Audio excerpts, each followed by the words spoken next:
queridos amigos, é com grande alegria que nós estamos reunidos mais uma vez para um outro Café com Luz.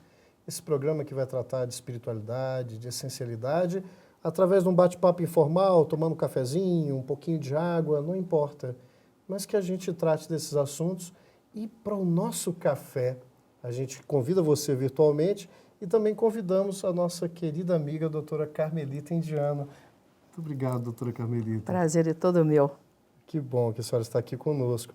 E, para quem não conhece ainda a doutora Carmelita, ela é palestrante espírita, atuante no nosso movimento já há muito tempo e, na sua vida profissional, tem uma larga experiência na área do direito, da magistratura. A doutora Carmelita é desembargadora de justiça e, por conta dessa afinidade, a gente quis trazer um tema para a gente falar sobre justiça humana e justiça divina.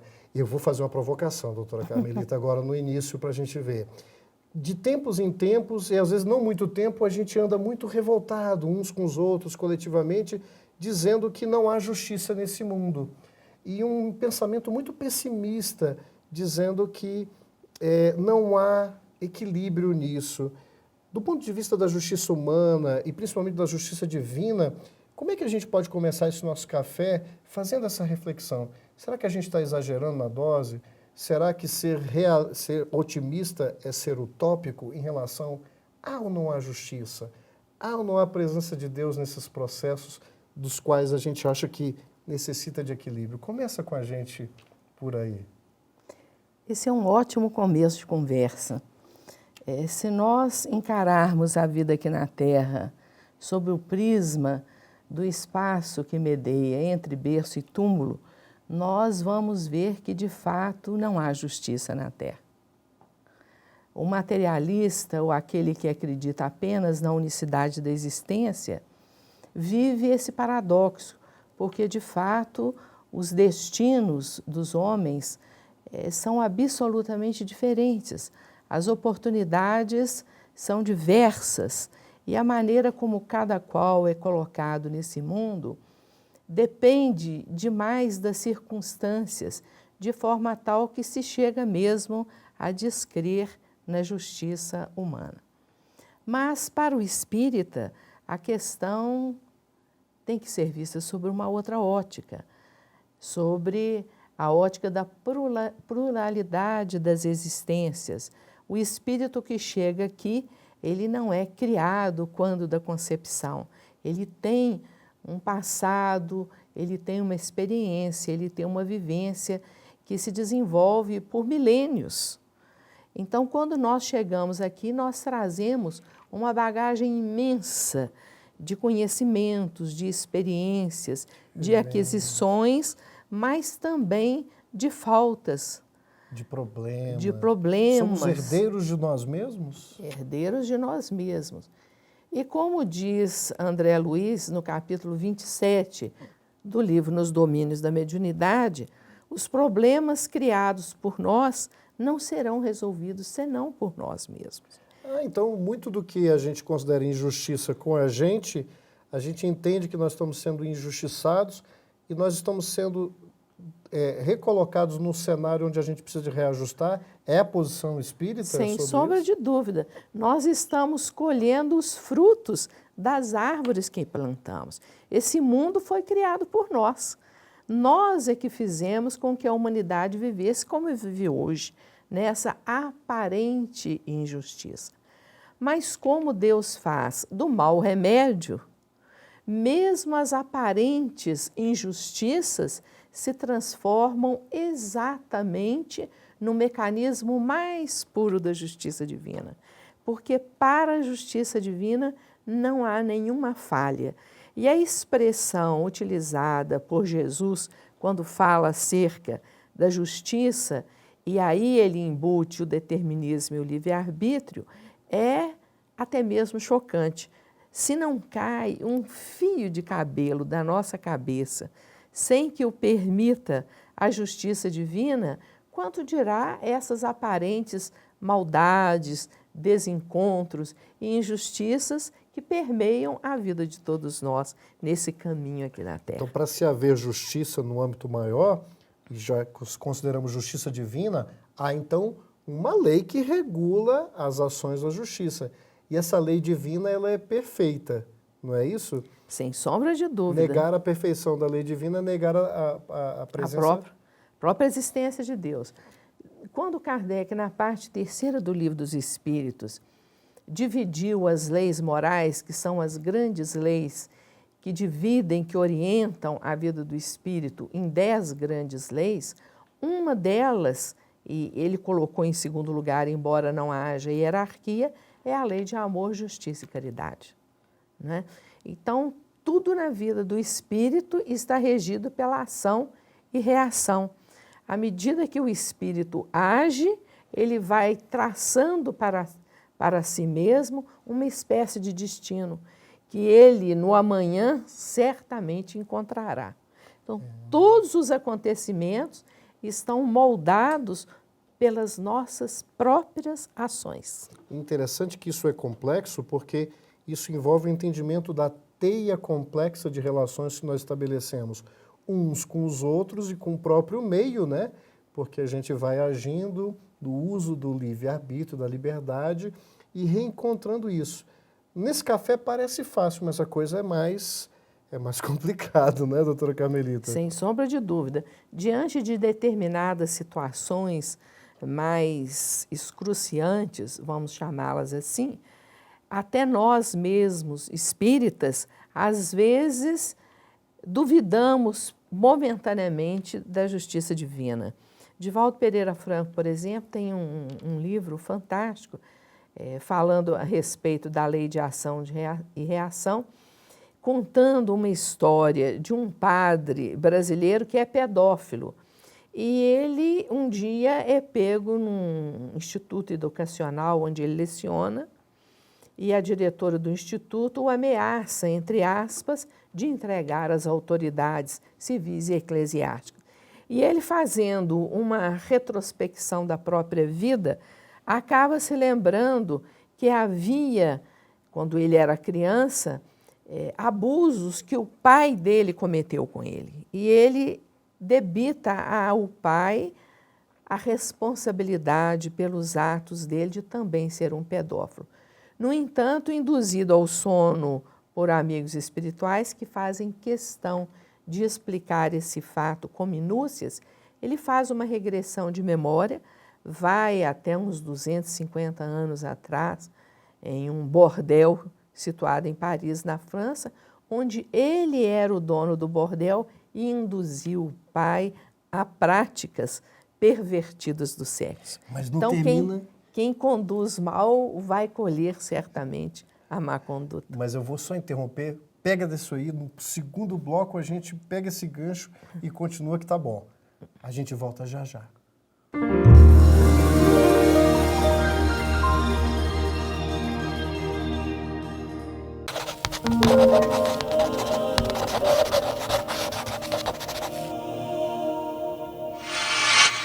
Lembra-te assim, Chorei igual a verdade não te permitas que o veneno da condenação o amor é a te própria assome a vida. boca. doente, Chorei ao Ama-nos desta encontrar-te. forma.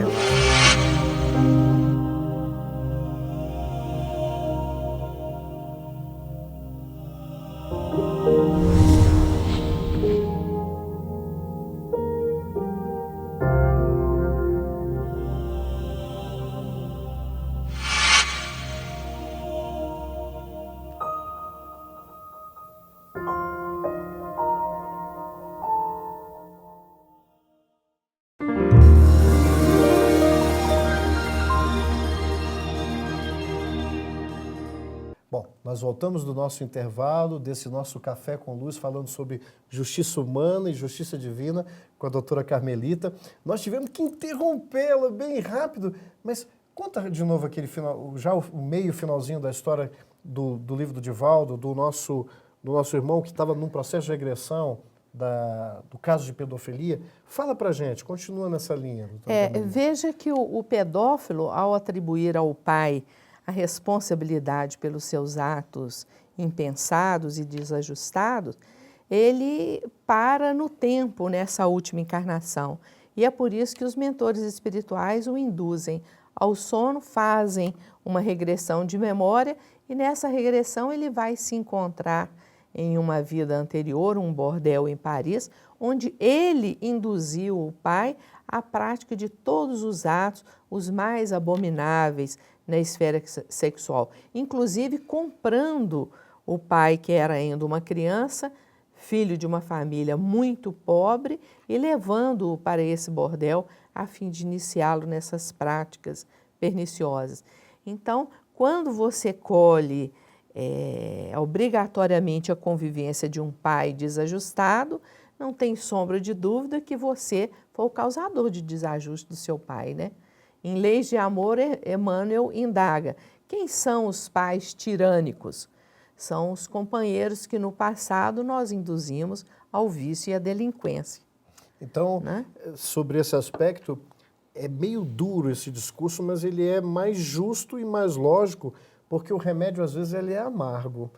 E ele não necessariamente precisa ser tão amargo se os processos de vida, se a gente começa a ter essa compreensão e não recalcitrar nas mesmas tendências. Porque se eu trago essa herança tanto dos valores, como também de determinadas viciações, eu posso incorrer na repetição dos mesmos erros. Seria essa a situação que se enquadrou o nosso irmão? Sem sombra de dúvida, mas para isso existe sempre o recomeço, a oportunidade que o espírito tem ao reencarnar de ter o remédio altamente salutar, que é o esquecimento. Esse é o primeiro... Ele vem com a possibilidade de recomeçar. E é através do processo da educação é que nós cortamos esses vínculos com os compromissos deletérios do passado. Daí a assertiva de Pedro, que é muito repetida e corretíssima, que a caridade cobre multidões de pecados.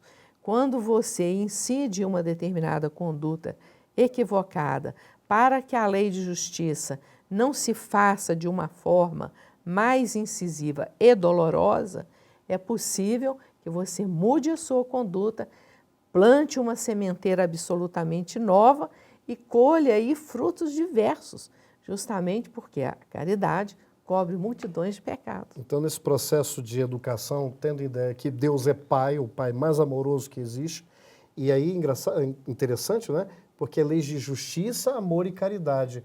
Não é a justiça como muitos de nós confundem justiça, mas na verdade está falando em punição, em vingança. E aí esse Pai amoroso, ele estabelece processos educativos e oportunidades amorosas. Quando isso nós não sabemos aproveitar, será que aí é que começam a agir os processos dolorosos, como a sinalizar, olha, mude, a dor aguda faz com que, esse incômodo faz com que eu desperte para uma outra postura? Sem sombra de dúvida. E aí nós voltamos, inclusive, à lição básica de Kardec, não é? Em O Céu e o Inferno, quando ele fala a respeito de penas e gozo futuro, ele traz um ensinamento valiosíssimo para se compreender a justiça divina. E a justiça humana hoje vai, e amanhã cada vez mais, vai se aproximando da justiça divina. A pena ela vai variar de acordo com o próprio delinquente e a maneira como ele encara a corrigenda. À medida que ele melhora e vai ganhando valores, a pena dele vai sendo modificada. Na justiça divina acontece exatamente a mesma coisa. Então, Kardec diz lá que naquela escada ou naquele caminho tríplice que nós temos para a justiça, que é o arrependimento, a reparação e a expiação, ele diz que só há expiação quando o espírito persiste no erro. Daí a pena ser aplicada de acordo com o processo de recuperação do espírito. Ela não tem um prazo pré-determinado. A pena da justiça humana também não tem. Não é? Em princípio, aplica-se uma pena que depois ela pode ser adaptada através de regimes diversos e benesses diversos, de acordo com a recuperação do criminoso. Porque o objetivo, tem uma crônica, um artigo de Vinícius Pedro Camargo, em que ele, não sei se a senhora conhece, que chama O Crime e o Criminoso.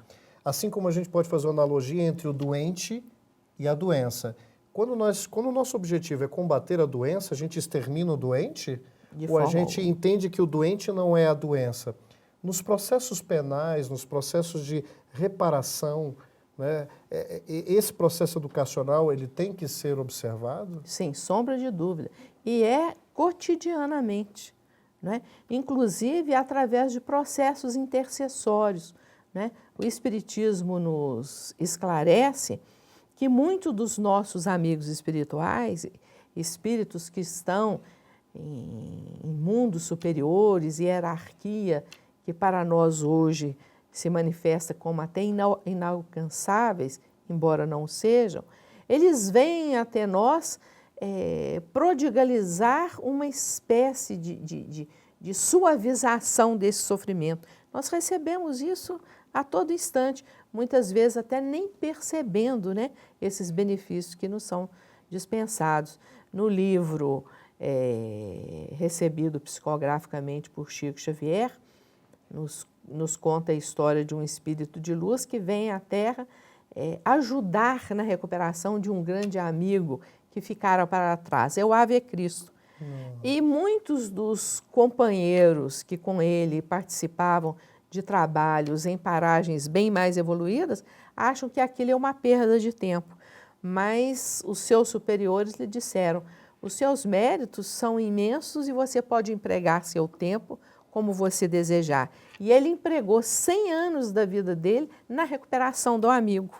Então nós temos esses sirineus nas nossas vidas e essas benesses que eles nos proporcionam justamente para suavizar as nossas provas. A misericórdia divina está presente de maneira total e absoluta. E a 10ª lei indicada por Kardec, embora ela venha com 3 substantivos, ela não representa 3 leis, mas uma lei só. Toda vez que se pratica a justiça, se pratica o amor. Toda vez que se pratica a caridade, também se pratica a justiça. Nós vamos falar sobre o amor nos processos de justiça no próximo bloco. A gente já volta.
Estamos de volta com o nosso terceiro e último bloco.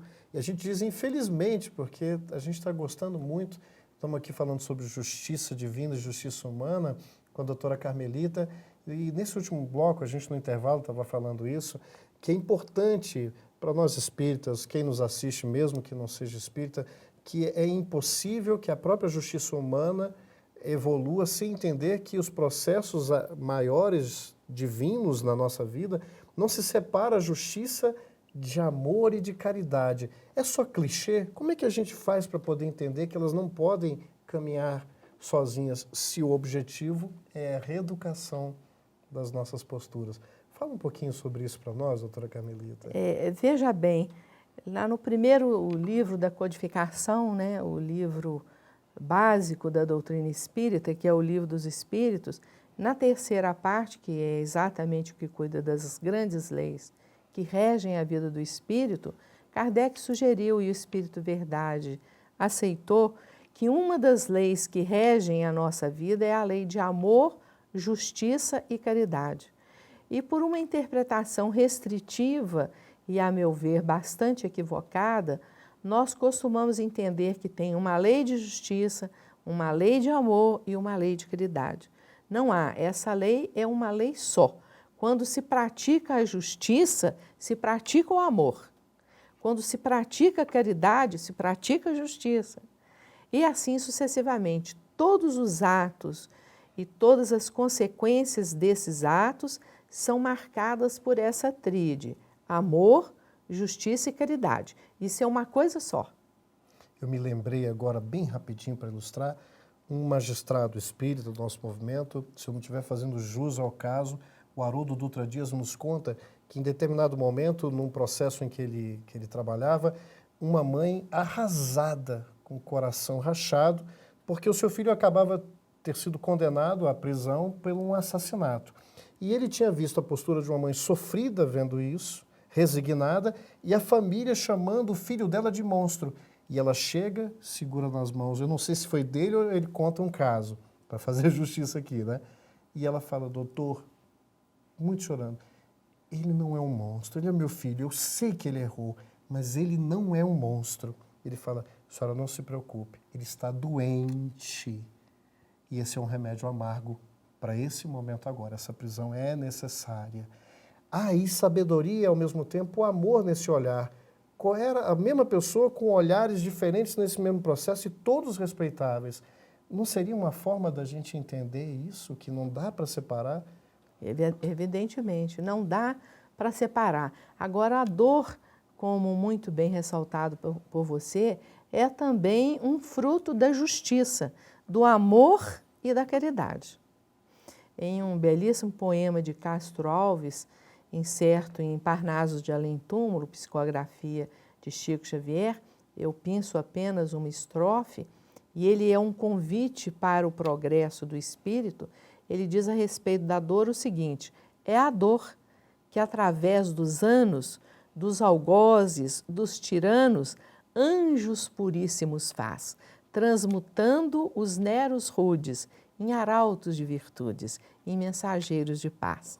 Então, a dor como processo curativo, ela transforma o espírito imperfeito em espírito de luz. Quer remédio mais eficaz do que esse?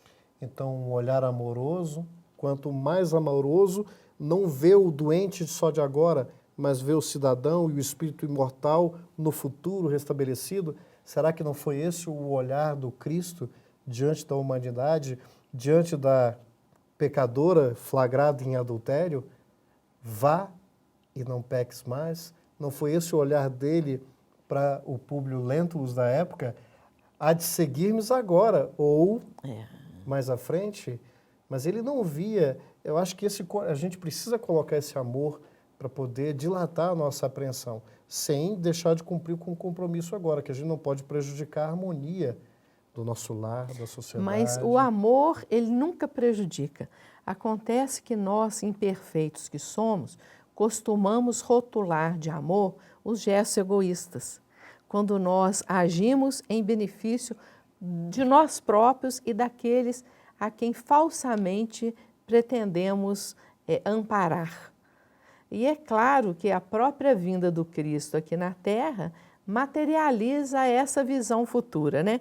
Uma humanidade imperfeita, espíritos ainda extremamente carentes, necessitados de provas e expiações, mas que seriam no futuro, como diz Castro Alves, anjos puríssimos. E ele veio exatamente para dar o roteiro, o caminho, deixar traçadas as regras que nos levariam até lá. Então, diante das convulsões ou das dores pungentes individuais, num círculo menor, ou até da nossa sociedade, será que a gente pode entender que é necessário a gente fazer um esforço para entender que isso é um momento, que até a nossa dificuldade de entender essa lacuna de tempo, que isso vai passar, não por si só, mas com a nossa atuação? Seria interessante? Sem sombra de dúvida. Essa é a certeza, mais do que a esperança, né? De que o futuro nos reserva a todos, não é? Uma pátria de felicidade, um mundo de perfeição, né? Porque outra lei que rege também a vida dos espíritos é a lei do progresso, que é infalível. Essa compreensão é um exercício constante, porque não é apenas o sugar da bibliografia, das fontes legítimas de conhecimento, mas talvez a sedimentação desse conteúdo precise das experiências, inclusive as difíceis, para a gente sedimentar nesse 1 minutinho que nos resta, doutora Carmelita. Deixa a nossa mensagem de otimismo aí para os nossos telespectadores em relação ao futuro da justiça em nós. O Espiritismo é essa mensagem, ele materializa essa mensagem, né? Todas as dificuldades que permeiam a nossa vida foram colocadas por nós mesmos, através das nossas próprias ações. E serão afastadas também por nós mesmos, através da nossa compreensão maior da vida. Essa certeza de que um dia seremos perfeitos é, de fato, um estímulo positivo muito grande para todos nós, né? E um analgésico poderoso para as crises de grande dor. A doutrina traz essa esperança consigo. Então, a gente vai agradecer a sua presença, esse café delicioso, e que outras oportunidades se repitam para a gente poder falar sobre justiça, sobre o amor e compartilhar com vocês, queridos amigos. Um beijo no coração e até o próximo café.